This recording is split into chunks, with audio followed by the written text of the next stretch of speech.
Released on October 31st, 1996, Twisted Metal 2, like a lot of sequels, adds a bunch of new content, including new characters, levels, game mechanics, and general implementations that increase the polish of the game.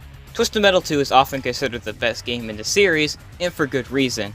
The gameplay is so much fun, the levels are amazing, and the music gives energy so players can feel badass while destroying their opponents. So without further ado, let's analyze everything the sequel has to offer.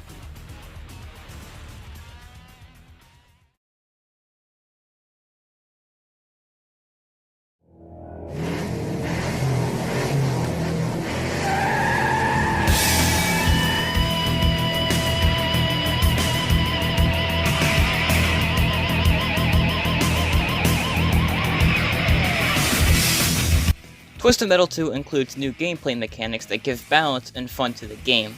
Let's talk about each one of these new features. Special combo moves. Players can input a special code while driving around to activate a certain move to execute on themselves or against their enemies. The most useful of these codes include the Shield, which grants players invincibility for a few seconds, and Freeze, which freezes enemies in place so the player can attack their opponents without limits. Players have to pay attention to their special meter, as the game does not allow for spam of these special moves, and they can only be used when the player has enough special.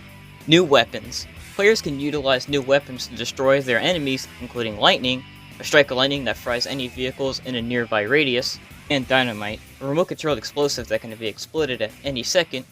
Overall, a better combat system. The combat in this game feels a lot better than its predecessor, and it's more than just the new attacks. Maybe it's the improved controls, new vehicles, or the stages.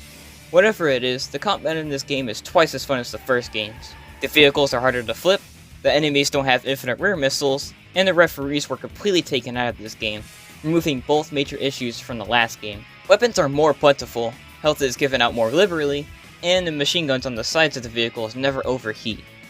Let's move on to the vehicles. Since there's more vehicles in this game, there's more unique special attacks, vehicle specifications, and characters. Let's analyze these new characters. Twister, a high-speed racer that uses her speed against her enemies to evade and attack others. Her car creates a tornado which grabs nearby enemies and viciously spits them out. Axel, a contestant that has his arms and legs connected to a huge contraption of 2 wheels. Axel shakes the ground with his special to mess up those that dare to get close. Grasshopper, a small green car that doesn't have much defense but makes up for it in its great speed and control. Grasshopper's design represents Pit Viper's car from last game, but the color and special attack are different, with the special attack being changed where the car jumps up high into the air and pounces back down onto the nearest vehicle. Shadow, a creepy looking hearse driven by an ancient soul. Shadow shoots haunted souls towards his enemies as a special attack. Mr. Slam, a construction vehicle driven by a disgruntled former construction worker. This vehicle isn't great with control, but its damaged armor are amazing. It slams any foolish enemies that are curious as to how powerful the slam is. Players can shoot missiles and other weapons while slamming their opponents, making it kinda overpowered. While there are still really only 3 types of vehicles, light, medium, and heavy, these new and returning vehicles give a good amount of variety. Players will have a new experience each time they play a new character.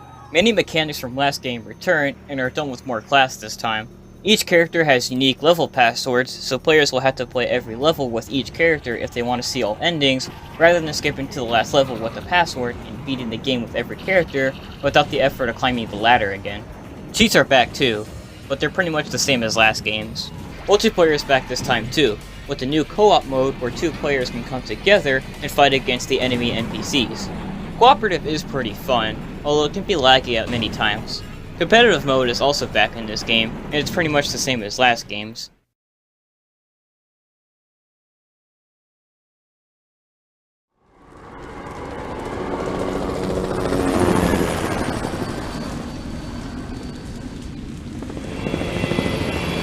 My name is Calypso.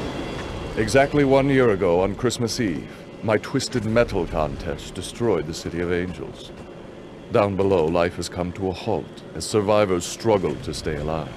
Twisted Metal 2's graphics aren't much better than Twisted Metal 1's, but the overall design and aesthetic is majorly improved. For one, the levels are way more unique in terms of gameplay and the way they look.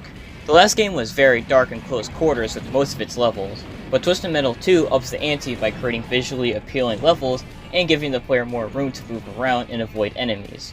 These levels are also full of secrets and Easter eggs that reward players that do some exploring. There's weapons, health packs, and even cheat codes for players to find if they feel adventurous. Secondly, the cutscenes and character icons are done in a comic book style. The characters don't really move in the cutscenes, but the voice acting and dialogue are more than enough to convey to players what's happening on screen.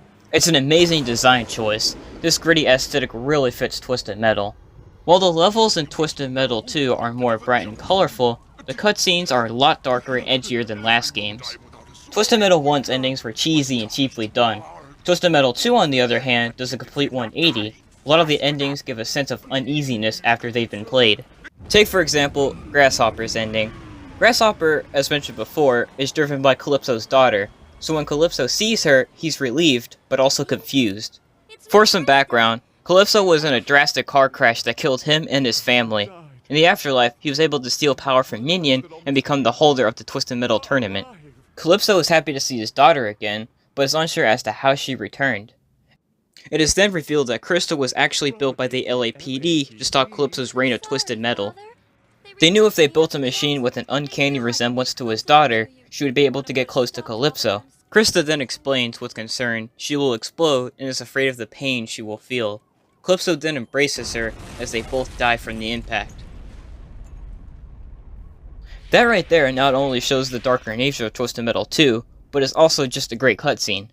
The ending conveys so much emotion, and even if the player didn't know Calypso's backstory, they understand every part happening. There are other great endings as well, but I thought Grasshopper's was a prime example. Speaking of characters, some of the returning vehicles in this game had their drivers changed. Outlaw is now driven by Jamie Roberts, Carl Roberts' sister, who also happens to be a cop. Spectre was replaced with Kent Masters, who is not a ghostly figure at all.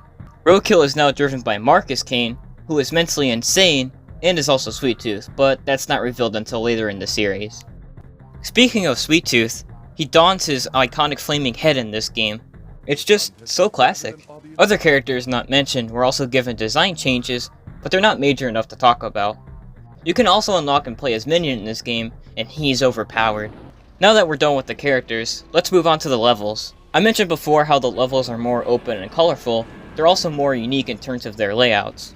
There's little resemblance to the levels in Twisted Metal 1, apart from Quake Rumble Zone and New York rooftops, as every level in Twisted Metal 1 took place in Los Angeles and also had a rooftop level. I think it's time to move on to the obligatory analysis of every level in this game. Quake Rumble Zone, a small arena that takes place on a Los Angeles highway with many things to destroy and little room to run. Definitely one of the most classic levels from the Twisted Metal franchise. It's just simply amazing. Suicide Slide. If you thought Quake Rumble Zone was small, this Russian arena is even more claustrophobic. It's hard to survive in this arena as everything is so close and there is only 2 health packs in the whole entire map. Monumental Disaster. Paris is a beautiful place when crazy drivers aren't around to destroy it. This level is very complex with its different lanes, buildings that players can enter, and the rooftops players can access once they destroy the Eiffel Tower. Amazonia. Firewalk. A level with thin pathways and tons of lava surrounding the player. Be careful, the lava there isn't for show. It could damage the player's vehicle if they drive into it. This level has many secrets inside it, and each secret rewards the player with health or weapons. Minion makes an appearance as a sub-boss in this level, and he's just as evil as he was in Twisted Metal 1. New York. The Big Leap. On top of some nice New York skyscrapers, the player must drive with caution on this stage, as one bad move can throw them off the building and see them down to the streets where they'll explode and lose a life. This level is reminiscent of the rooftops level from the first game, but is way more complex with its many pathways and areas players can enter. Also, if the player shoots the Statue of Liberty, she will be shown in a red bikini, and when shot once more, she will explode. The player can also see the cheat code to unlock Sweet Tooth if they jump off this building. Antarctica, the Drop Zone. Freezing temperatures is the least of the contestants' fears, as part of the level starts to break off and collapse into the water below them. Luckily for them, this level is very open, so bumping into random objects while trying to get off a falling piece of ice isn't a concern. Holland, Field of Screams. A tulip field in Holland serves as the 7th level and is very open. There isn't much to hide behind, and the other 9 enemies are very dedicated to winning the contest, so be prepared to lose some health and lives. Hong Kong Crunch. This level has a lot of variety in terms of the terrain, as players can hop from the harbors, to the streets, to a temple, to the subway. There's never a dull moment with this map. Every movement counts. Darktooth makes an appearance as the final boss in this level, a huge jacked up darker version of Sweet Tooth's ice cream truck, which can use every special attack. It's driven by Charlie Kane, Sweet Tooth's father. Once the truck is blown up, the flaming head on top of the truck flies off, and players must defeat it in order to win the game. And then it's cue the ending. There's also 3 levels exclusive to the multiplayer mode that are accessed by cheat codes. Rooftop Combat and Suburbia from Twisted Metal 1 make a return, along with Suicide Swamp from Jet Moto. They're nice to have in this game, but should have been playable in single player mode as well. Overall, these new levels are a lot more unique than Twisted Metal 1's, and are just so much fun and sometimes frustrating to play on. Now onto the UI. The menus in this game follow the new aesthetic by feeling darker and grittier with its rough looking designs. The character select screen is also cooler, with each vehicle standing on top of the world, along with a nicely drawn photo of the character. The transition from level to level is shown with the earth rotating to the part of which the next level takes place at. And of course, the enemies that will be in the next level show up on screen.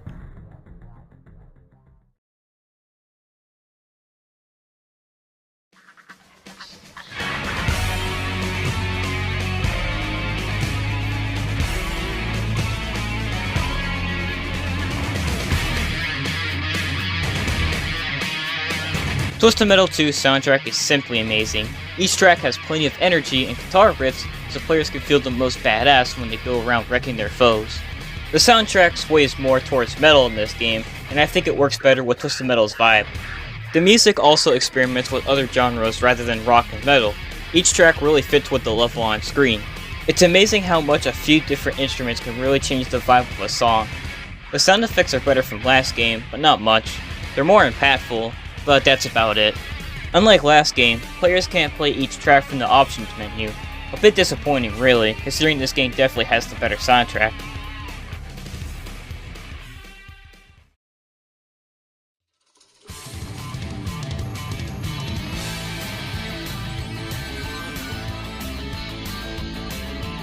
There's not too many extras for this game. The only thing I could think of was the Twisted Metal 2 comic book, which was released alongside the game.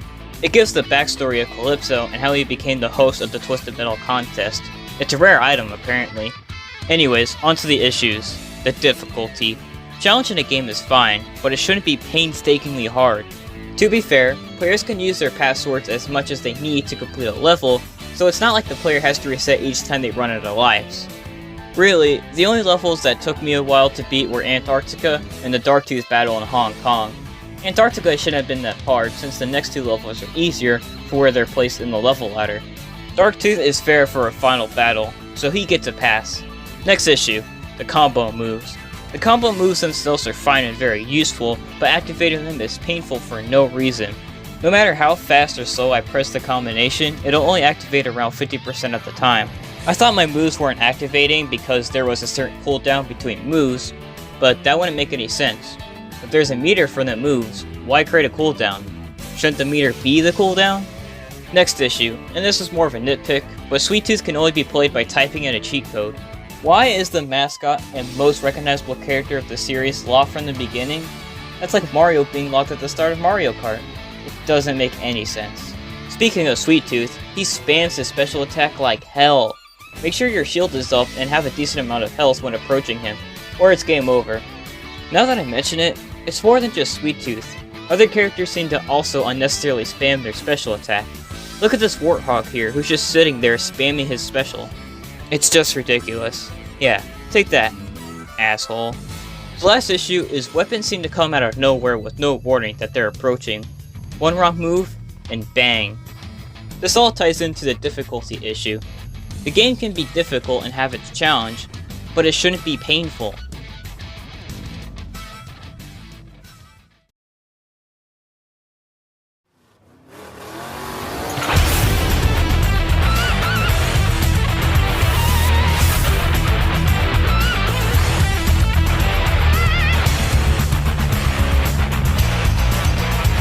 Twisted Metal 2 improves upon its predecessor immensely, but still has some issues that don't ruin the gameplay.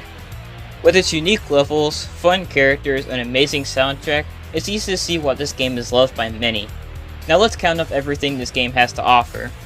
9 brand new unique levels that are fun to play on, 15 characters that have their own identities, a new combat system that feels refined, an amazing soundtrack that's energetic and badass, multiplayer mode that's more or less the same as last games, small Easter eggs here and there, and plenty of content to keep players entertained for a while. Twisted Metal 2 is in so many ways superior to its predecessor. This is what a sequel should be. It just feels so satisfying and fulfilling despite its issues. And until next time, you know what? I'll let Calypso say it this time. I am Calypso, and I thank you for playing Twisted Metal.